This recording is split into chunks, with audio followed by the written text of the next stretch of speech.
Good afternoon, ladies and gentlemen. Welcome to another Listen with Vobes.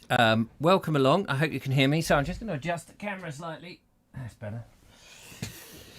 It's a bit rushed this afternoon.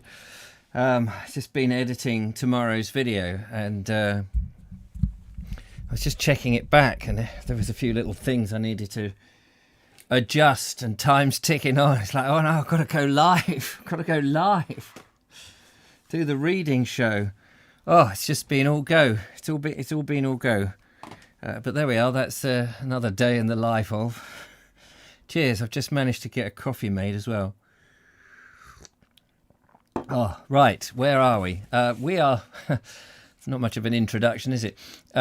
We are Listen with Vobes. I'm Richard Vobes. London belongs to me. It's 4 o'clock where I am. You're all there. Marvellous. We've done it. Hello to the lovely Julia. To Alison O'Brien, to TurboStream, Audrey Forbes, Zom Coco, Sensible Paul, I've just said that. Billabong O'Neill, did I say that? No, maybe not.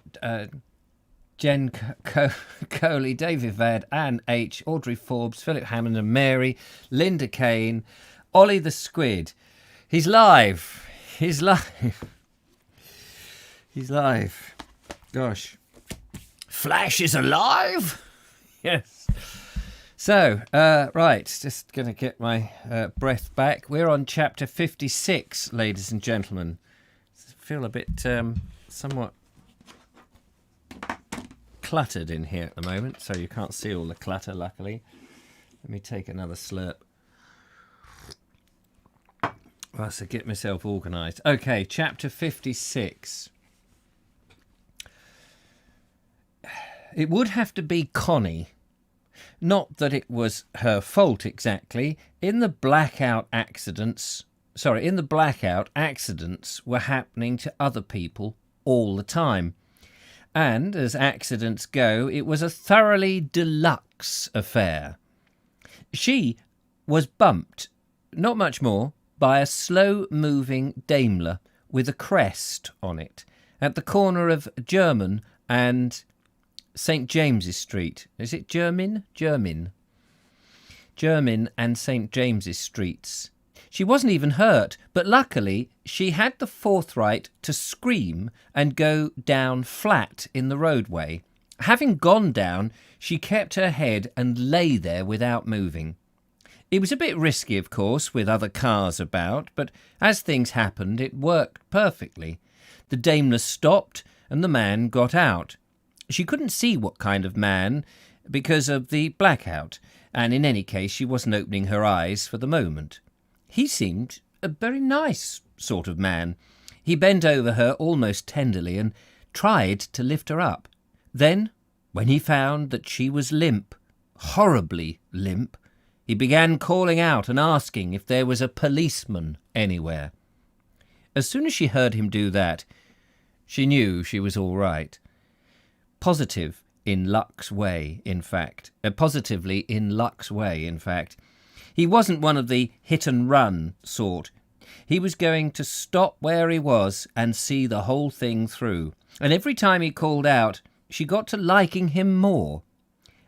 He just had the right kind of voice, loud, commanding, and unmistakably upper class. The next few minutes were naturally a bit of a strain on Connie. She wanted ever so to open her eyes, just for a moment, to take one peep at her assailant rescuer. But she couldn't, because quite a crowd had collected by now, and someone was flashing a torch in her face. She could feel the beam of it tickling her eyelids. Then a real busybody in the crowd, a sort of amateur Red Cross specialist, announced that he was going to shift her into a neighbouring doorway and asked for somebody to help him. There was nothing that she could do about it. She just had to let them do it. But it was dangerous. From the way they were holding her, they may have been going to set her down on her head. All the same, it was interesting to hear the comments of the crowd whilst this was happening. The general verdict was that she was done for. "She's finished, poor old thing," somebody said, and a woman in a high, hysterical voice, observed suddenly, "Look at her hands. They're dragging." Connie wanted to laugh at first, then she couldn't because she felt sorry for the motorist to think how worried he must be. And after the crowds grew too big for her to make out any other further individual comments, it was just a vague, murmuring mass of curiosity. Oh, clink. As soon as she could tell, she could tell, as soon as the policeman arrived, there was the usual, "Move away there, come on, move out the way." And almost at once she heard the motorist explaining at the top of his voice that he'd hardly been moving when it happened. But that didn't cut any ice with the crowd, and he'd have better done to keep quiet. Connie could tell whose side the gallery was on. The policeman picked up her arm and tried to feel a pulse. She was surprised how gentle his fingers were. The last time a policeman had his hands on her, he'd been trying the half Nelson. Then the policeman dropped her arm and began putting his fingers down inside her bodice. This seemed to be going a bit far, especially with the crowd around, but without coming to before she was ready, she couldn't stop him. She just lay there all humped up against the step and let him get on with it. Not that it went on for very long. He soon got tired of it and contented himself with smoothing down her skirts, which had ridden up all now, anyhow. Then Connie felt a warm, heavy coat descend on her, and she realised that she was being tucked up. Good class of copper, too, she reflected. "Move along there," she heard him say. "There's no reason for standing about. The ambulance will be here any minute." He'd got a nice voice too, a bit like the old-fashioned flatty. He was one of the real Hendon College. It might have been a deep contralto who was speaking. A deep contralto.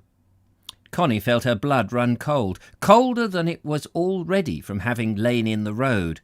The worst, the very worst happened. She had allowed herself to be poured over by a policewoman. After that, she very nearly wept from the sheer shame of it. She didn't properly begin to enjoy herself until she heard the ambulance bell in the distance. Then the old spirit of adventure returned to her. In all the years she'd been about, this was the first time she'd ever heard an ambulance bell and known it was specially for her.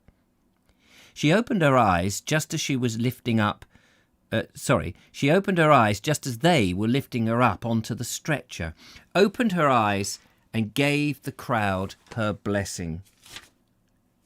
"Don't worry, folks," she said in a quivering, feeble voice.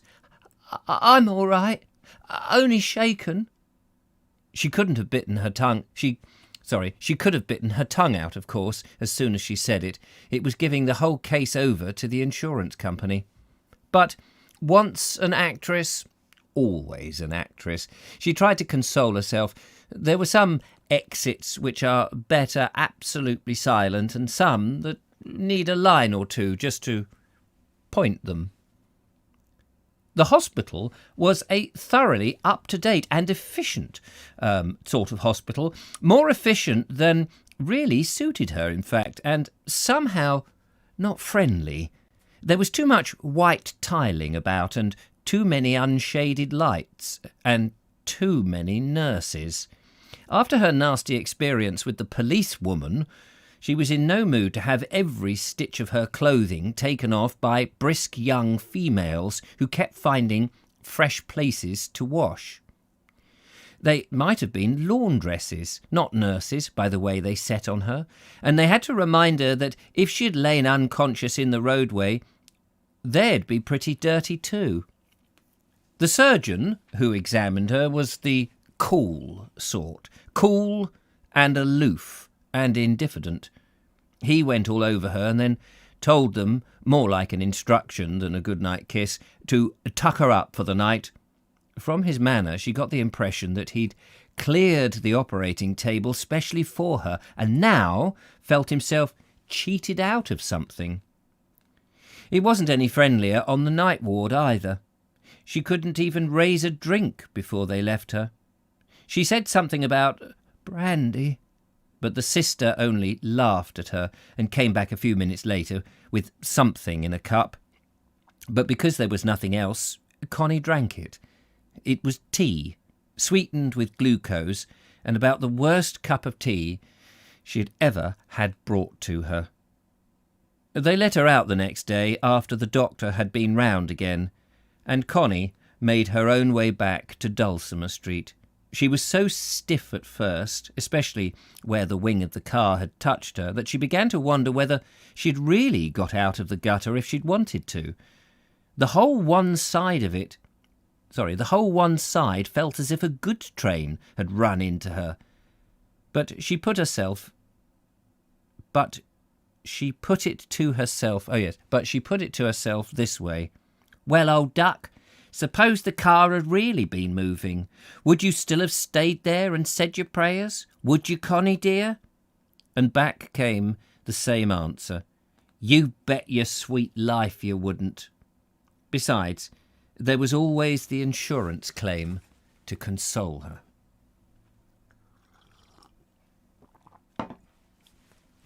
Chapter 57.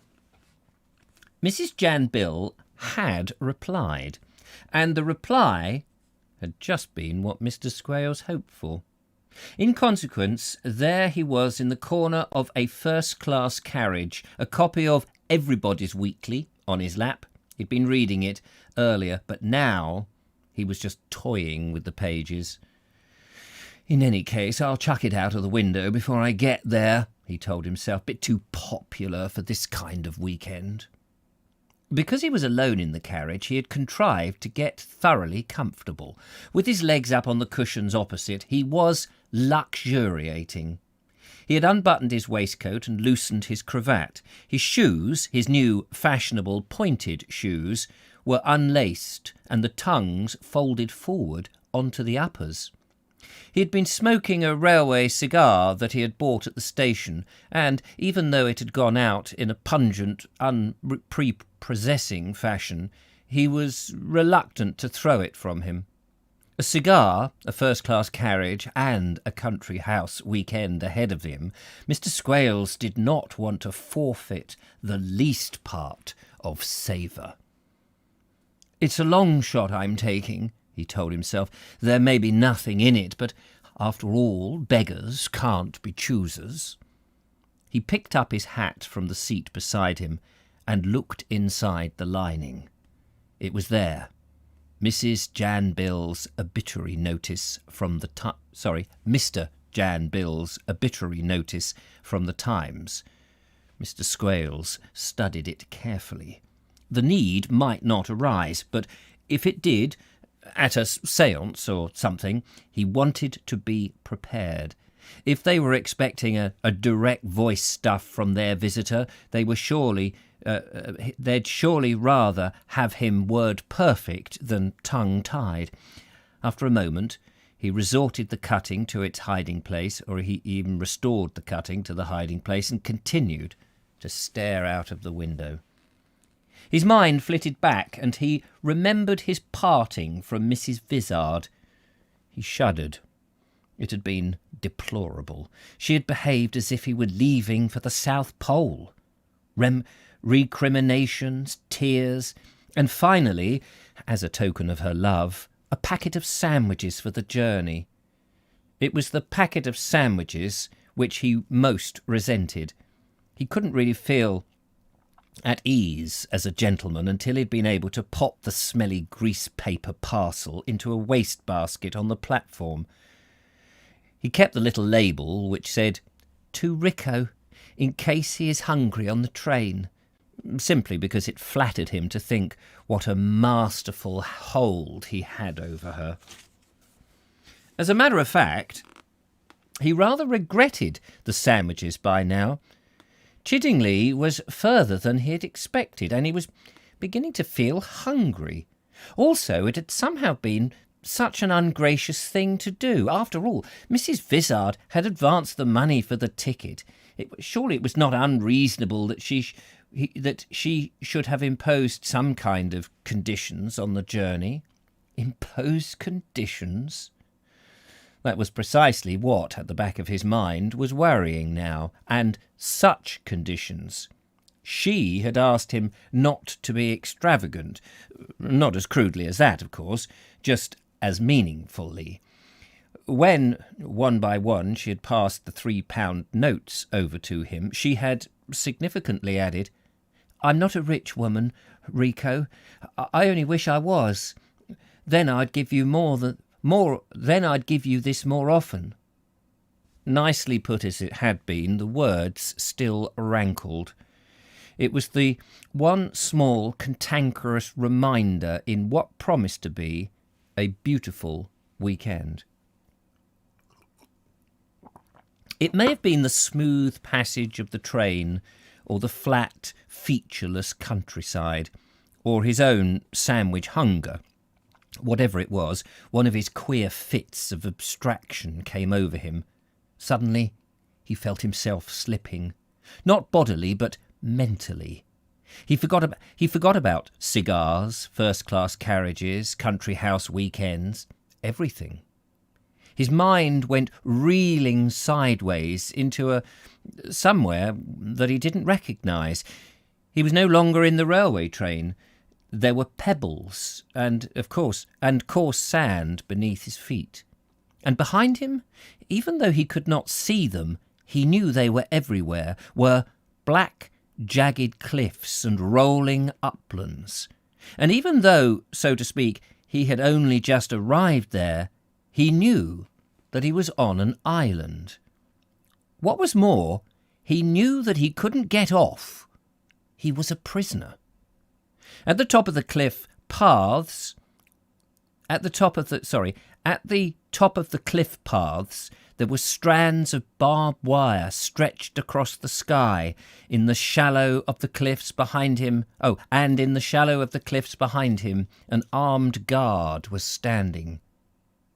And then, as suddenly, the mood passed, and he was back in the corner of his first-class carriage again. But the impact of his experience remained. He was sweating and frightened. Yes, actually frightened. It's happened again, he told himself, just like the other times. I'm always getting these fits nowadays. I must see a doctor, a good doctor. Perhaps it ought to be a specialist. While he was still recovering from the shock of his discovery, he was aware dimly that the train had stopped and a porter was calling out, "Chiddingly!" Chiddingly? Chiddingly! Good heavens! It was his destination, and already the train was moving out again. That was how it was that Professor Enrico Colito flung himself onto the platform for his country house weekend, with his waistcoat unbuttoned, his cravat undone, and his shoes gaping. A crumpled copy of Everybody's Weekly was clutched in his hand.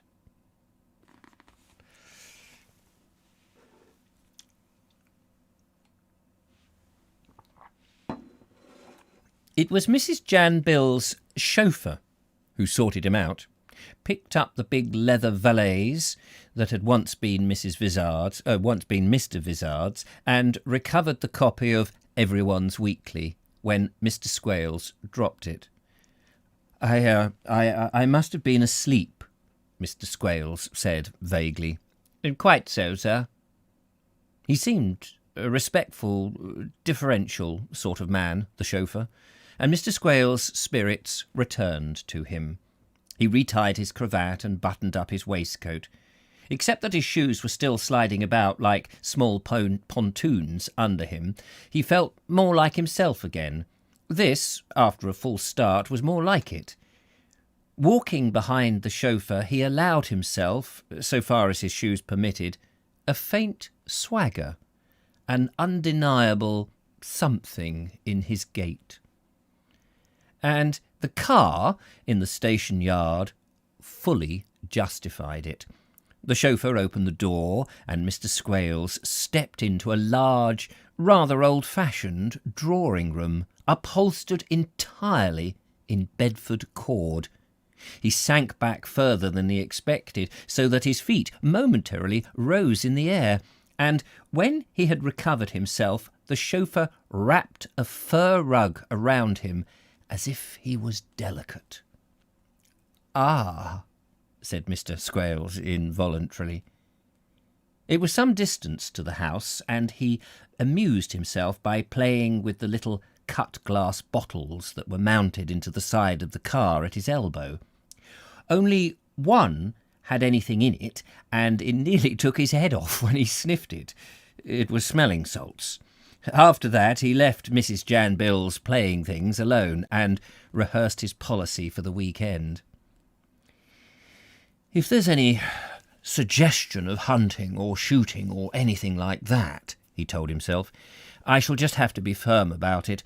I'll be all right as long as I don't seem to be apologising. I'll just pop up into my room and stay there until they come back. They can't be gone all day, and Mrs. Jan Bill can't possibly hunt, not with that figure." Bridge. That was another difficulty. Mr. Squales didn't play bridge. "I may have to have a shot at the game all the same, just to make up a foursome," he reflected, rather unenthusiastically. "I know the rules." Or family prayers, with the servants standing in a semicircle, another difficulty. He wondered if he would know when to kneel. Or going up to bed. Did he wait for Mrs. Jan Bill to rise like royalty, or, because he was a guest, would Mrs. Jan Bill wait for him?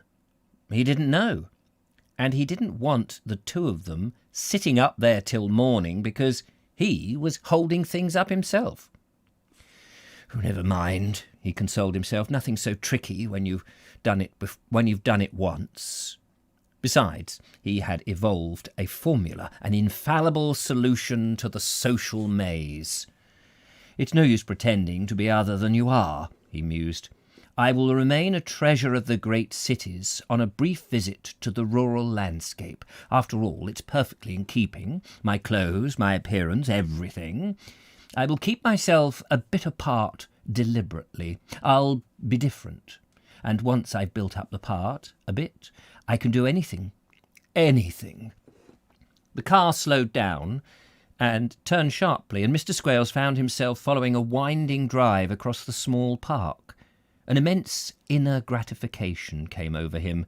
He had hoped that there was going to be a drive, but it was better than he had hoped, for no reason except his supreme happiness that involuntary "ah" slipped out again. And now, the great moment. The moment of actual arrival was on him. This was Withydean. The car slowed down, drew in, and came to rest beside a large white front door in a big red house. Mr. Squales struggled forward and tried to disentangle the fur rug that was smothering his knees. Then he stopped himself abruptly. "Sit back, you fool," he told himself. "Let somebody else do the unwrapping. If they put this blessed thing round you, let them take it off again." It was even more delightful than he had expected, for the large white door opened, and a butler came out.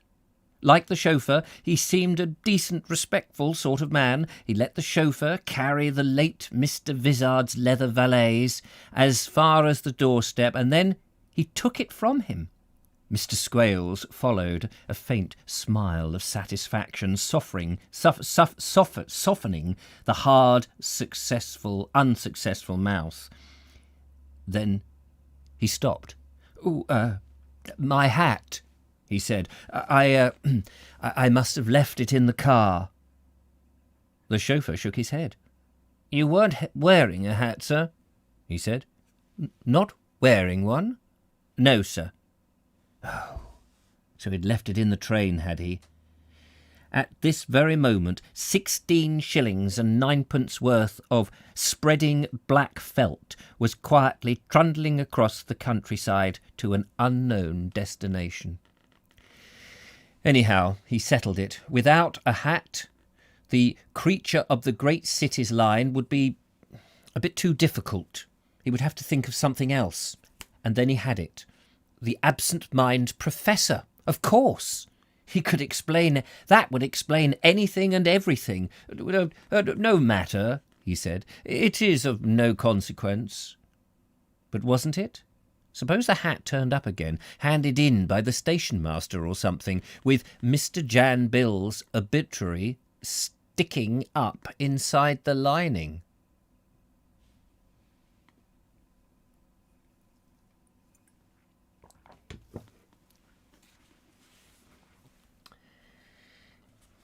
This is so funny. This is so funny. I love this. I just love this. It was Sunday evening now. The weekend, golden and blissful, lay behind him. Even the ridiculous episode of the hat was forgotten. He had eaten well, drunk well, and slept well. And more than that, he had been introduced to an honourable and a retired general.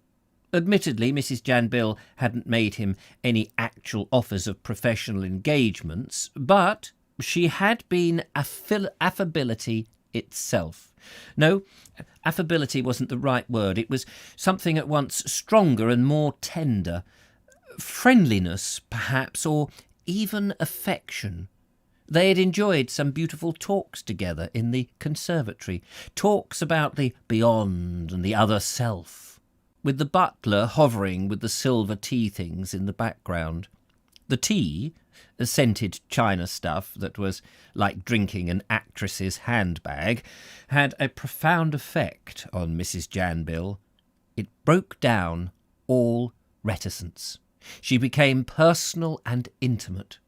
He heard all about the little one who had died, about Mrs. Jan Bill's own girlhood, about a dream that she had once had, and about Mr. Jan Bill's deathbed. Mr. Jan Bill, it seemed, had died not only openly mocking the spiritualism in which his wife believed, but even doubted that there was another life at all. He died mocking and doubting and being convinced after death. Within 40 minutes of his decease, there he was standing beside the cheval glass in Mrs. Jan Bill's bedroom, holding out his hand as if to apologise. He had remained in that abject position for nearly half a minute, she said, before he faded slowly, like a rainbow. Mr. Squales said little. There was no chance of saying very much. Mrs. Jan Bill was a great talker, and this was her favourite subject. But he listened very well, very well. Mrs. Jan Bill was entirely pleased with him.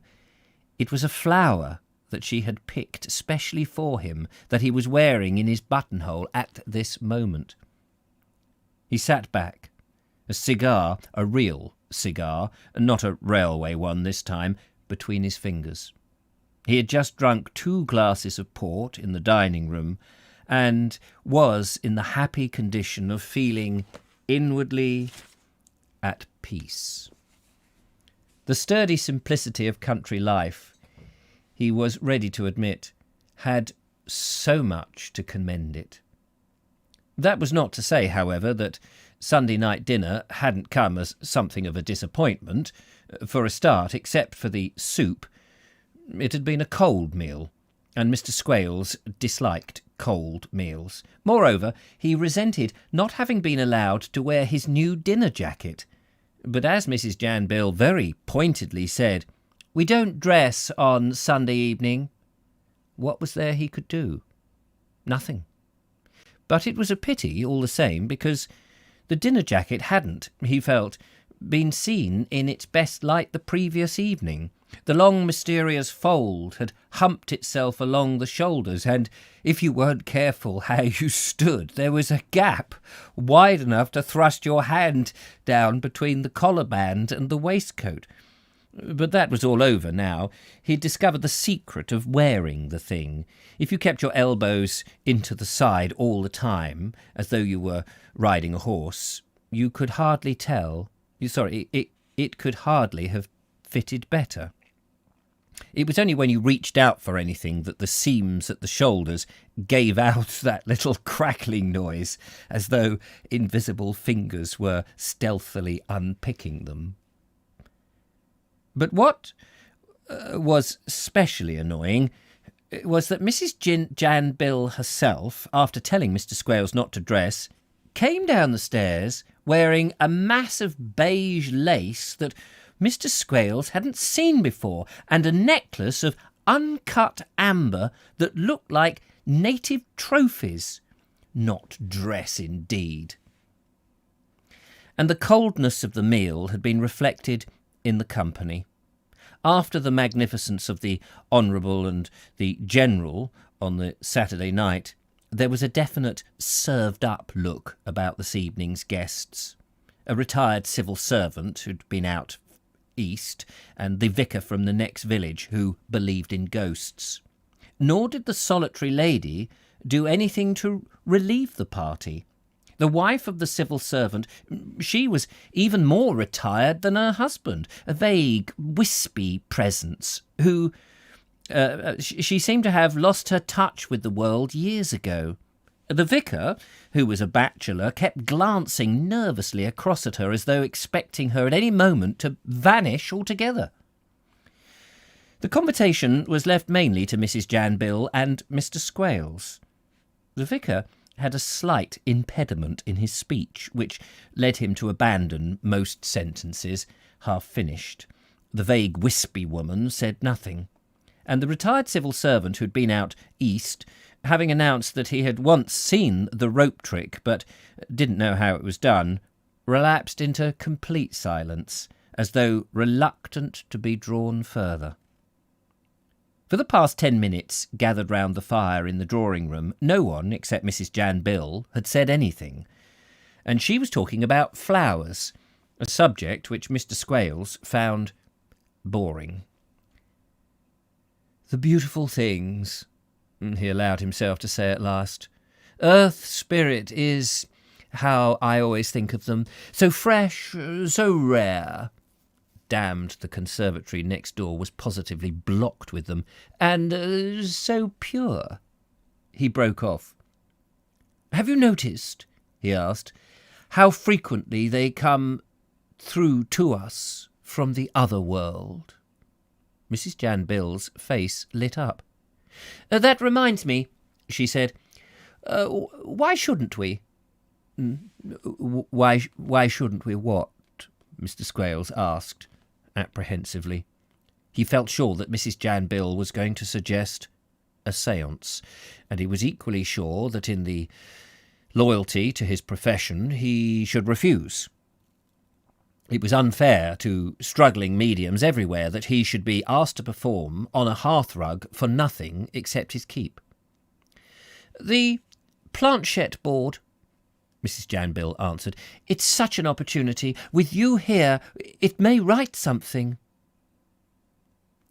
I knew someone who found some buried treasure with the planchette board," the vicar began.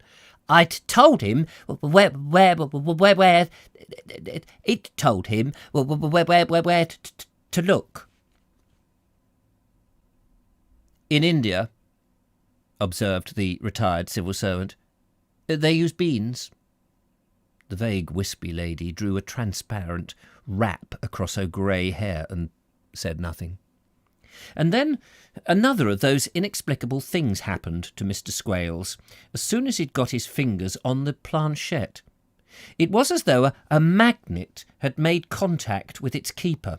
His fingers seemed fastened to it. He sat down at the green baize card table with a sheet of paper on it, a smile of sheer ecstasy lighting up his face.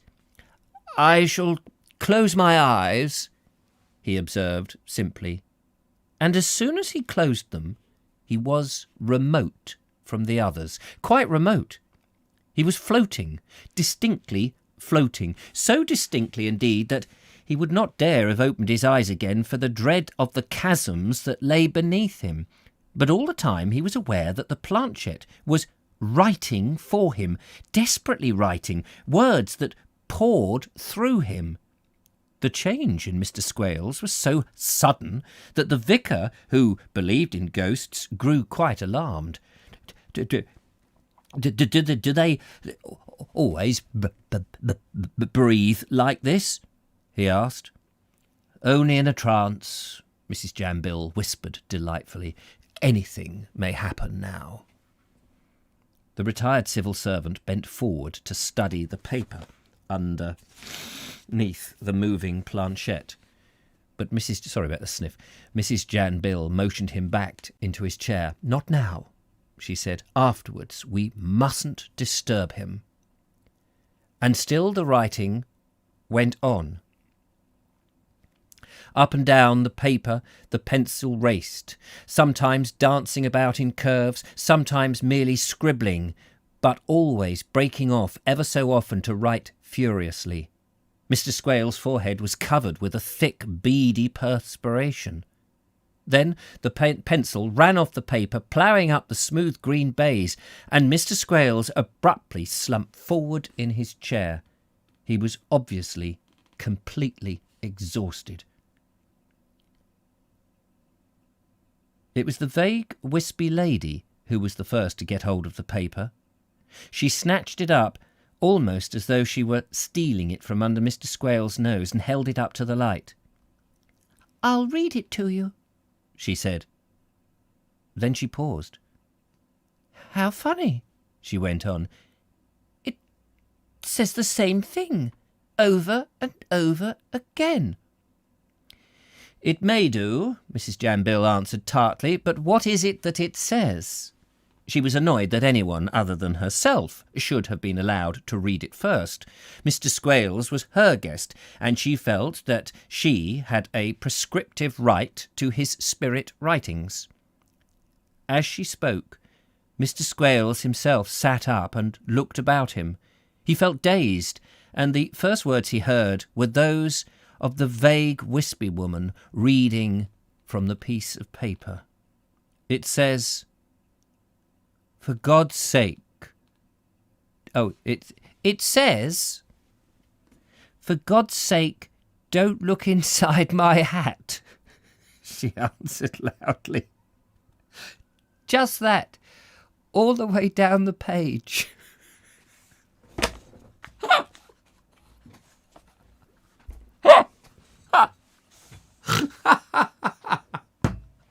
I was not expecting that.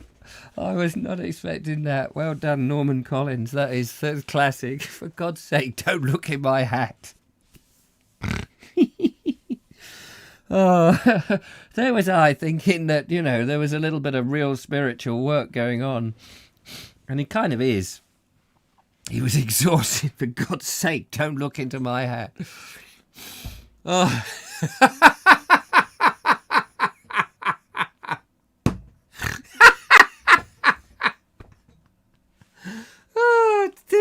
Dear. Oh, that is hilarious. "For God's sake, don't look into my hat." Sorry about that. This is having a slight moment of hilarity there. Oh, dear.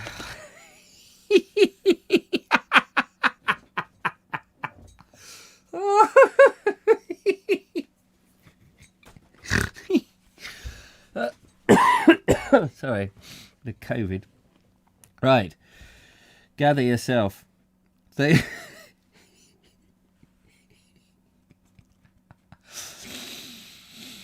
Hold it together. They were alone together now, Mr. Squales and Mrs. Jambill. The guests had departed early, country fashion, and Mr. Squales, pleasantly conscious of the whisky and soda that stood at his elbow, was sufficed with a rich glow of physical and spiritual contentment. The mystery of the spirit message was forgotten. It seemed delightfully intimate, somehow, just the two of them, and in a way his conversation only served to make it more so.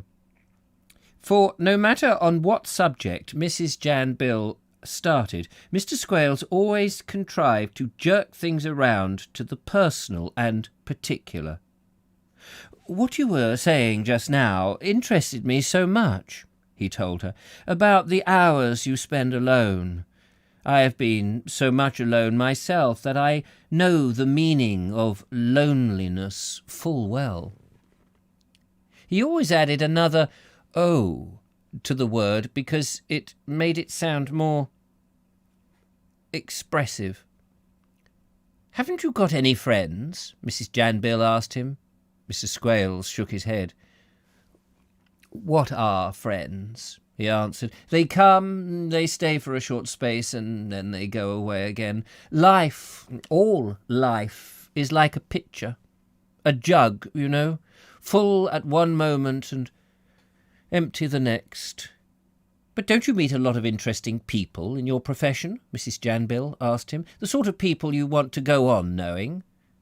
Mr. Squales turned his dark eyes full on her. She hadn't been looked at that way for years, and it was positively tingling. "Mine," he replied, "is a solitary calling. There are hours, the days and weeks sometimes, while one is shut away pondering, probing, groping, peering. And then for a short moment one emerges into the harsh limelight. Perhaps one has something important to offer. Perhaps there is only dust and ashes.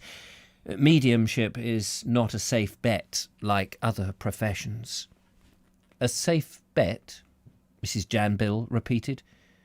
Safe bet? Had he really allowed himself to use such an expression? He could hardly believe it. The commonness of it, the vulgarity, staggered him. He smiled. "You are surprised?" he asked. "I use the words, of course, in their popular context. An expression of the people, you know, a bit hoi polloi. Some mediums have been family men," Mrs. Jan Bill observed. "When Steiger was at the height of his powers, he married again and had 5 more children." "Happy man," Mr. Squales answered. "How happy and how rare. For him, the crowded fireside. For me, the lonely chair." He hadn't intended it for a rhyming couplet when he began the speech, but it seemed to spoil it completely. Mrs. Jan Bill would think that he was merely reciting to her, but it was quite all right as it turned out, and better than all right, it was magnificent. "You must come down here more often," she said.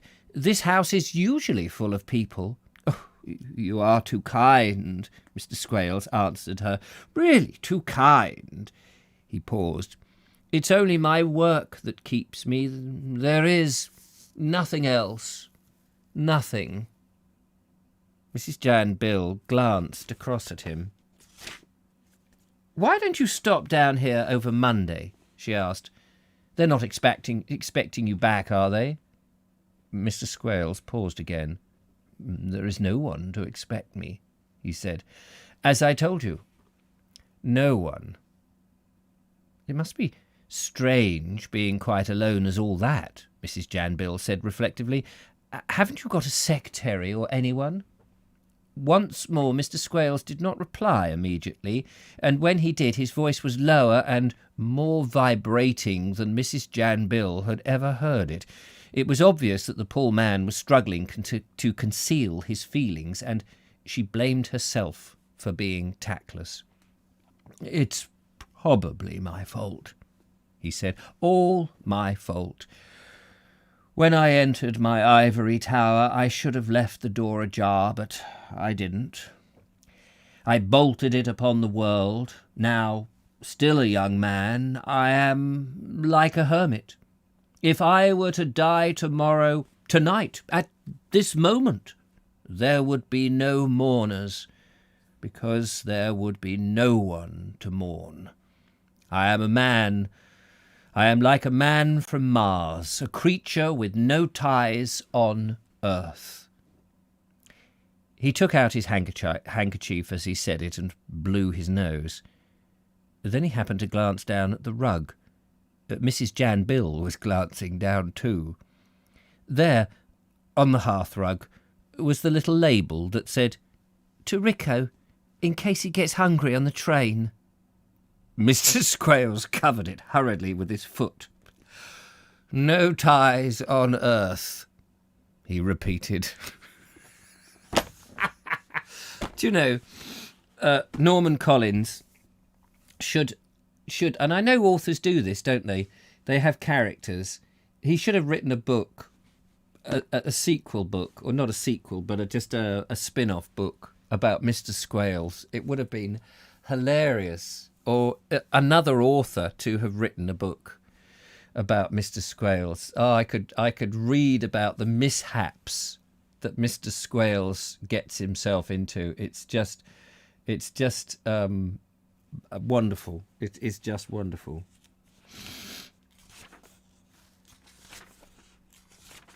We might just manage one more chapter before the end. I have to say I've enjoyed today's reading immensely. Chapter 58.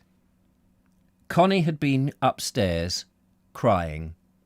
Just sitting there, on the end of the bed, howling her old eyes out. Perhaps the accident had upset her more than she realised. Perhaps she'd really got a claim against the motorist. A nice, comfortable, maimed for life sort of claim running into 4 fingers. She stopped crying for a moment while she thought about the noughts, and then she started again when she remembered Percy. She was in a thoroughly upset, feeble state when she could cry about anything. And hadn't she shown Percy since he was so high? And hadn't she always... Sorry, I'll read that again. I don't want to lose the reading ability. And hadn't she known Percy since he was so high? And hadn't she always liked him for his funny, cheeky ways? Loved him like a son, in fact? Of course she'd loved him. And his mother too, for that matter. They'd almost been like sisters, the two of them. To be lying at death's door in hospital and have your only son sentenced while you lay. Well, if Mrs. Boone was strong enough to stand it, she wasn't. Throwing herself forward on the bed, she cried louder than ever. And it wasn't only Mrs. Boone she cried for. She cried for all the strong, beautiful young men that were going off to France to be killed. She cried for their wives and children. She cried for the Poles. She cried for all the shopkeepers who were going to be ruined. And she cried for the Queen Mother. She cried for the Mr. Josser because he was taking Percy's verdict much to heart, and she cried for Mr. Puddy, who had always been so lonely anyhow. She cried for herself, thinking how near to death she had been, and she wondered why God allowed so much unhappiness to happen. It wasn't nice at her age to be reminded of the grave. It frightened her. What she needed here and now was comforting. She wanted someone who would say, "Thank God you're all right, Connie, me old dear. Whatever should I have done if you'd gone under?" But there was nobody to care that much, nobody who cared at all, in fact. And that was what gave Connie the cold shudders. It knocked the 9/10 out of the fun of being alive if there wasn't anyone to care if you were dead. The nearest thing she'd got was the nearest thing she'd got as a friend was Mr. Josser. He was a shoulder of sorts to cry on when times were bad. And Mrs. Josser too. She could be difficult, admittedly, but Connie knew how to handle her all right. Given patience, she could get anything out of her that she wanted. On the day when Connie had got back from the hospital after her accident, Mrs. Josser had brought up some thin bread and butter and a boiled egg, done just the way she liked it. But Mrs. Josser wasn't there at the moment. Connie had peeped in earlier to see, and Mr. Josser was out rent collecting, and Mrs. Boone was in the hospital, and neither Mrs. Vizard nor Mr. Squales were exactly what you would call shoulders. Then she remembered Mr. Puddy. He was better than no one. At least he would be someone to talk to. He could breathe. What was more, he could cook. Living just one half floor below him, she had often wondered what else he could do. There couldn't be time, though, for much, she reflected. It was one little mess after another going on that gas ring. It was a fish night tonight, unmistakably herrings. She could just picture them, like small, oily mermaids with soft roes as smooth as custard, and others with hard ones like hundreds and thousands. Not that she wanted a share of something that wasn't hers. If she'd wanted fresh herrings, she could have bought a couple, and, after she'd roped in the kitty from the insurance, she could have had them by the truckload, almost by the catch, if she felt that way inclined. All the same, to a poor lonely woman with no girlfriends and a bruised thigh, they did smell something more than somewhat. She got off the bed and made up her face from the oddments of rouge and cold cream in the various little jars in the cardboard chocolate box.